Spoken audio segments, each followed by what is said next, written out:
LaQuan McDonald was never going to walk home that night. The defendant decided that on the way to the scene. You heard what it was that he said. I guess we'll have to shoot him. It wasn't the knife in LaQuan's hand that made the defendant kill him that night. It was his indifference to the value of LaQuan's life. From the time the defendant fired that very last shot, and Officer Velez immediately picked up the telephone and called the Fraternal Order of Police, the police union. This case has been about exaggerating the threat and trying to hide behind the police shield. Why? Because there's no justification for shooting LaQuan McDonald that night. Not one shot. Not the first shot, not the 16th shot. Okay, let's get one thing straight here. LaQuan McDonald is not on trial.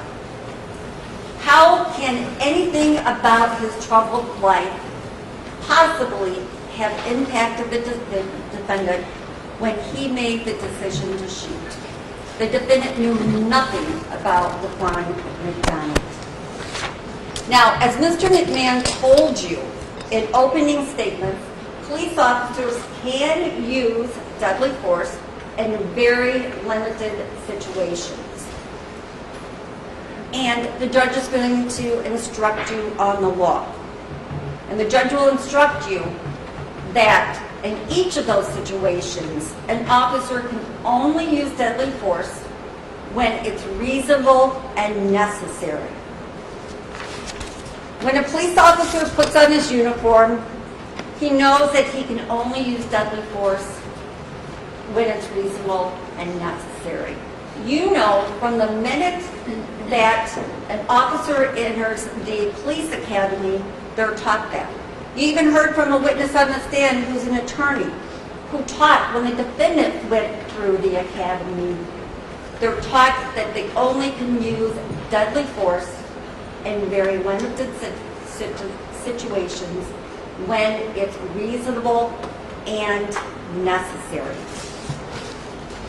Now, we all know society allows a police officer to carry a deadly weapon. An officer can order you to stop. An officer can tell you to do something. An officer can even arrest you for certain situations. However, they do not have the right to use deadly force just because you will not bow to their authority. Just because LaQuan McDonald was ignoring him that night, he did not have the right to use deadly force. We all know that authority can be abused, and an officer knows that when he abuses his authority and uses deadly force when it's not reasonable and necessary, he has to be held accountable. This is not the Wild West out here, when an officer can shoot an individual using deadly force and then try to justify it later. We know the defendant contemplated the decision to shoot LaQuan before he even got out of his vehicle, before he even laid eyes on LaQuan McDonald at the scene. When he was a block and a half away, he was contemplating shooting him. And he never adjusted that mindset once he got onto the scene to see what was really happening. He shot too early, he shot too often, and he shot for way too long. He fired 16 shots into LaQuan McDonald's body where no reasonable police officer could believe it was necessary. Not the first shot, and certainly not the 16th shot. What was LaQuan doing? He was veering away from the officer. He was surrounded by police officers, and an officer with a taser was 30 seconds away.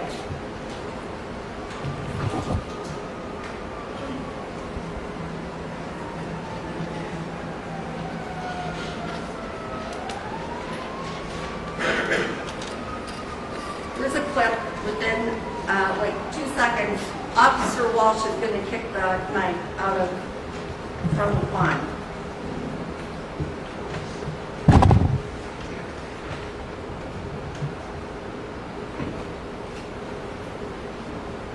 Jerry just kicked the knife.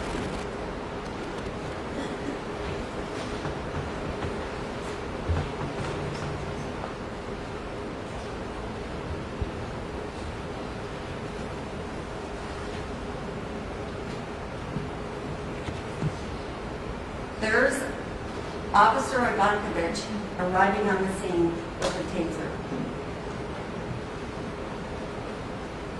It's about 25 seconds after he kicked the knife from LaQuan's hand. The judge is going to instruct you as to the law, and he's going to tell you that under the law, the defendant can be found not guilty of first-degree murder, guilty of first-degree murder, or guilty of second-degree murder. I'm going to read the jury instruction and tell you what it is that we have to prove for the defendant to be found guilty of first-degree murder. It's sort of long, so bear with me. To sustain the charge of either first-degree murder or the charge of second-degree murder, the state must prove the following propositions. The first proposition: the defendant performed the acts which caused the death of LaQuan McDonald. Second proposition: that when the defendant did so, he intended to kill or do great bodily harm to LaQuan McDonald, or he knew that such acts would cause death to LaQuan McDonald, or he knew that the acts created a strong probability of death or great bodily harm. And the third proposition: the defendant was not justified in using the force which he used. If you find from your consideration of all the evidence that any one of these propositions has not been proved beyond a reasonable doubt, your deliberation on these charges should end, and you should return the verdict of not guilty of first-degree murder. If you find from your consideration of all the evidence that each one of these propositions has been proved beyond a reasonable doubt, then you should go on with your deliberations to decide whether a mitigating factor has been proved so that the defendant is guilty of the lesser offense of second-degree murder instead of first-degree murder. You may not consider whether the defendant is guilty of the lesser offense of second-degree murder until and unless you first determine that the state has proved beyond a reasonable doubt each of the previous stated propositions. The defendant has the burden of proving by the preponderance of the evidence that a mitigating factor is present, so that he is guilty of the lesser offense of second-degree murder instead of first-degree murder.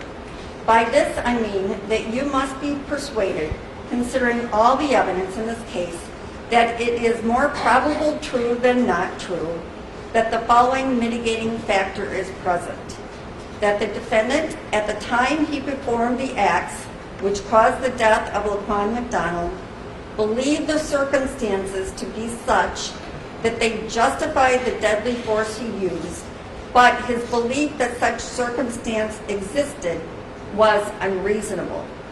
If you find from your consideration of all the evidence that the defendant has proved by a preponderance of the evidence that the mitigating factor is present, so that he is guilty of the lesser offense of second-degree murder instead of the first-degree murder, you should find the defendant guilty of second-degree murder. If you find from your consideration of all the evidence that the defendant has not proved by a preponderance of the evidence that the mitigating factor is present, so that he is guilty of the lesser offense of second-degree murder instead of first-degree murder, you should find the defendant guilty of first-degree murder. So, these are the three propositions that the state has to prove. We have to prove, one, that the defendant performed the acts that caused the death of LaQuan McDonald. That's been proven beyond a reasonable doubt. We know the defendant fired those 16 shots that killed LaQuan McDonald. The second proposition that we have to prove is that when the defendant did so, one, he intended to kill or do great bodily harm to LaQuan McDonald, Well, he certainly knew that when he was firing 16 shots into the body of Laquan McDonald that he was going to kill him or do great bodily harm, or he knew that such acts would cause death to Laquan McDonald. Well, certainly we know that if you fire a gun into somebody 16 times, you're probably going to cause death. Or he knew that such acts created a strong probability of death or great bodily harm to Laquan McDonald. Certainly the defendant knew at the time that he was firing each one of those shots that he was creating a strong probability of death or great bodily harm to Laquan McDonald.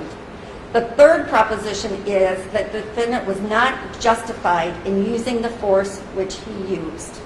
And ladies and gentlemen, that's what's at contention here. The defendant was not justified in using the force. And what do we mean by that? It wasn't necessary. Laquan wasn't doing anything at that moment that made it necessary to kill him, to use deadly force, to shoot him one time versus 16 times. The defendant had a million other options that he could have used other than firing that gun.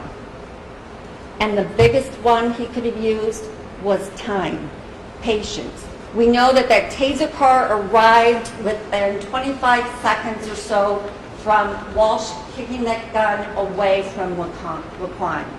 There was absolutely no justification for the defendant using deadly force. Just a correction, there was, he kicked the knife away, not the gun. I say gun, I'm sorry. Often people have a misperception about what we have to prove, and they think that you have to prove that murder was premeditated. You're never going to get an instruction that there's anything about premeditation in this case. The instructions that I just read to you and the three propositions, that's what we have to prove. Now, we don't have to prove that all shots killed Laquan. You can find him guilty of first-degree murder if you believe just one of the bullets killed him. However, we know from the evidence in this case that Laquan McDonald needed every drop of blood in his body. Why? Because the cause of death from gunshot wounds, basically, he bled to death. So every one of those shots contributed to his death. They shortened his life. Maybe he would have lived a little bit longer if he hadn't been shot all of those times. And you know, it's undisputed.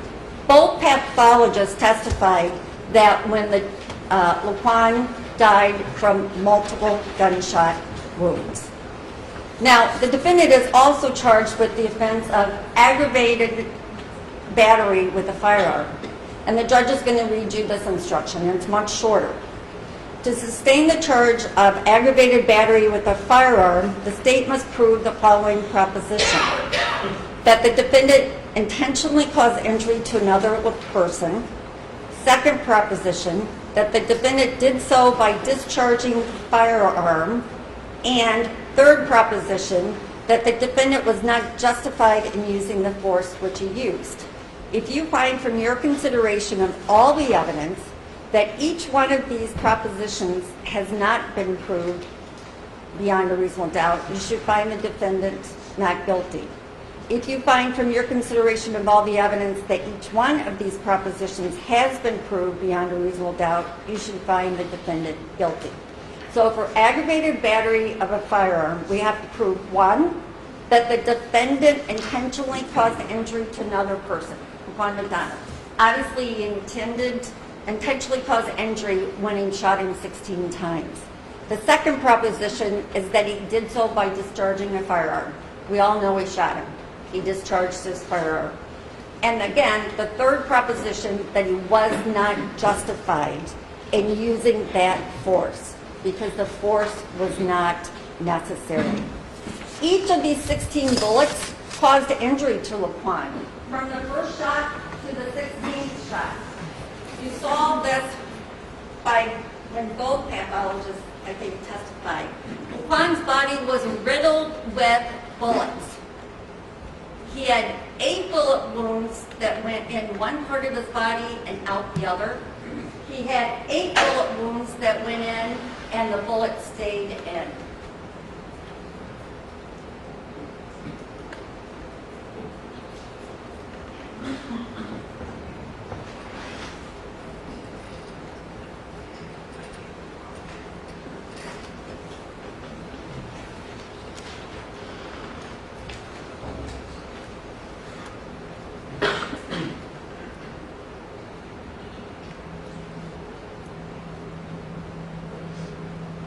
You saw that. That's the graze wound to the head. You saw that. Multiple shots to the chest area. The one right by his armpit. One on the other side of his body.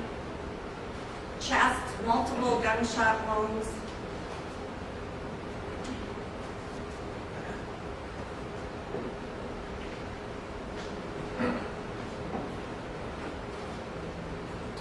That was to his elbow there.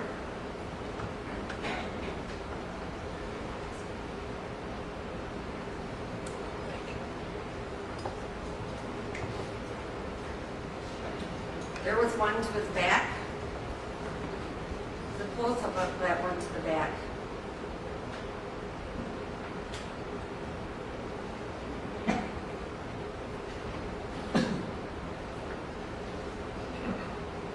And he had like bullets, fragments in his mouth. His body was riddled, broken, and bleeding when the defendant finished those 16 shots. And each one of those shots is a crime. Aggravated battery of a firearm.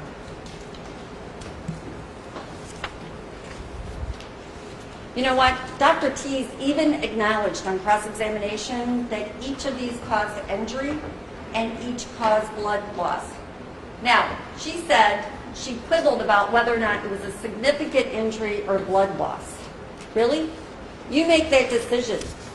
Wound number 5, which was the elbow, she says it's not significant. It went in and went out and it broke bones.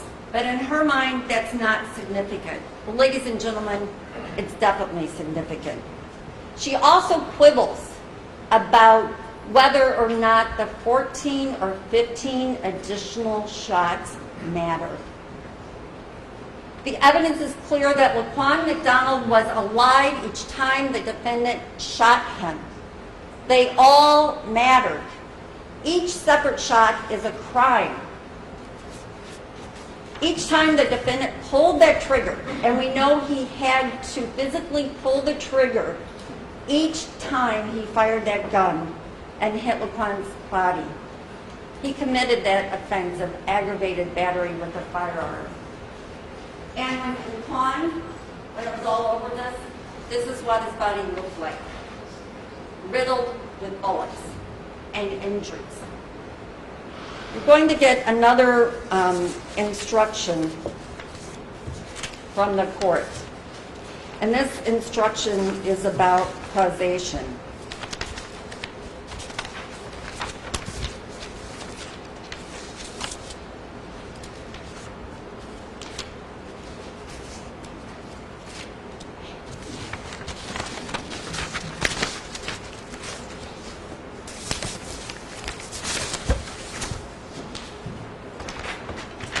And this is the instruction. In order for you to find that the acts of the defendant caused death of Laquan McDonald, the state must prove beyond a reasonable doubt that the defendant's acts were a contributing cause of the death, and that the death did not result from a cause unconnected with the defendant. However, it's not necessary that you find the acts of the defendant were the sole and immediate cause of death. Now that's sort of confusing, because we know all the acts of the defendant were the sole cause and the immediate cause of his death. So basically what this instruction is telling you is that all of the acts contributed. Laquan was entitled to the best chance of his survival. Each shot robbed him of that chance of survival. It's certainly possible the shot to the head and the hand might not have caused his death that night, but they all contributed because he bled. These last moments of his life are important. The defendant made those last moments of his life a nightmare. He riddled his body with bullet after bullet. That's why every shot matters, because it shortened his life. It certainly mattered to Laquan McDonald. Now, the judge is also getting to give you an instruction as to official misconduct. The defendant is charged with 1 count of official misconduct. To sustain the charge of official misconduct, the state must prove the following propositions. The first proposition, that the defendant was a public employee, and second proposition, that when in his official capacity, the defendant knowingly performed an act which he was forbidden to perform. And the third proposition, the defendant was not justified in using the force which he used. If you find from the consideration of all the evidence that each one of these propositions has been proved beyond a reasonable doubt, you should find the defendant guilty. If you find from your consideration of all the evidence that any one of these propositions has not been proved beyond a reasonable doubt, you should find the defendant guilty. So again, 3 propositions. 1, the defendant was a public employee. He's a Chicago police officer. He's a public employee. That when it is in his official capacity, you know he was on duty in his official capacity as a police officer, and that he knowingly performed an act which he was forbidden to perform.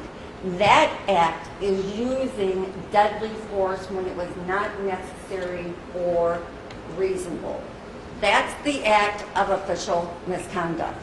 That's the act of first-degree murder and those 16 counts of aggravated battery with a firearm. Now, from the very beginning, the defendant has exaggerated the threat. Do you recall? He told Detective March, the detective who was on the scene that night, that when McDonald was within 10 to 15 feet of him, McDonald looked at him and raised the knife across his chest, over his shoulder, pointing the knife at him. He also told the detective that in defense of his life, he backpedaled and fired a handgun at McDonald to stop the attack. He told him that he continued to fire the weapon at McDonald as McDonald was on the ground and McDonald appeared to be attempting to get up. None of that happened. You've seen the videos. He made it up to justify the use of deadly force. What did the defendant tell you when he took the stand? He told you that Laquan raised the knife by his side across his body and pointed it to the left. The defendant says it happened. It's not on the video. It's not on the defendant's own animation of what supposedly happened that night. And he couldn't remember on cross, could he, that he told Detective March those things that night. He couldn't remember that he told the detective that night that Laquan had raised the knife over his shoulder and pointed it at him. Well, you have to ask yourself, isn't that convenient that he can't remember that he made that statement or the others? Perhaps that's because those statements and the ones that he made on the witness stand don't line up with the video.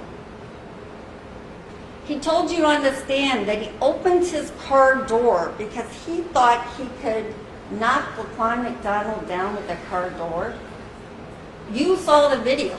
Was that even plausible or believable from where his squad car was at? He's 2 lanes away from Laquan McDonald at the point that he opens the door. Now, he told Detective March that night he opened the door because he was going to get out and confront Laquan at that point. But his partner, Walsh, told him to stay in. He says that Laquan McDonald looked at him with an expressionless face and bugged out eyes. He told Dr. Miller that he looked into Laquan's soul. Really? He looked at Laquan McDonald for 6 seconds. 6 seconds before he made the irrevocable decision to shoot him. Not once, but 16 times.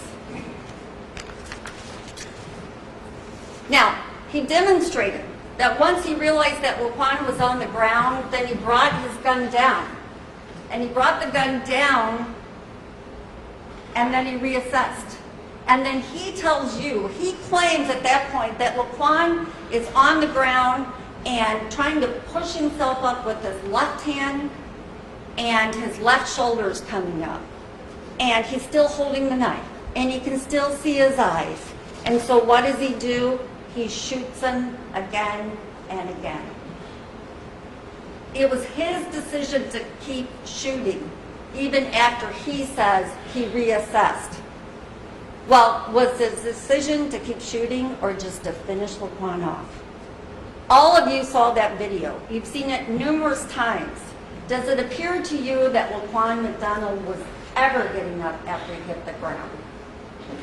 The answer is no.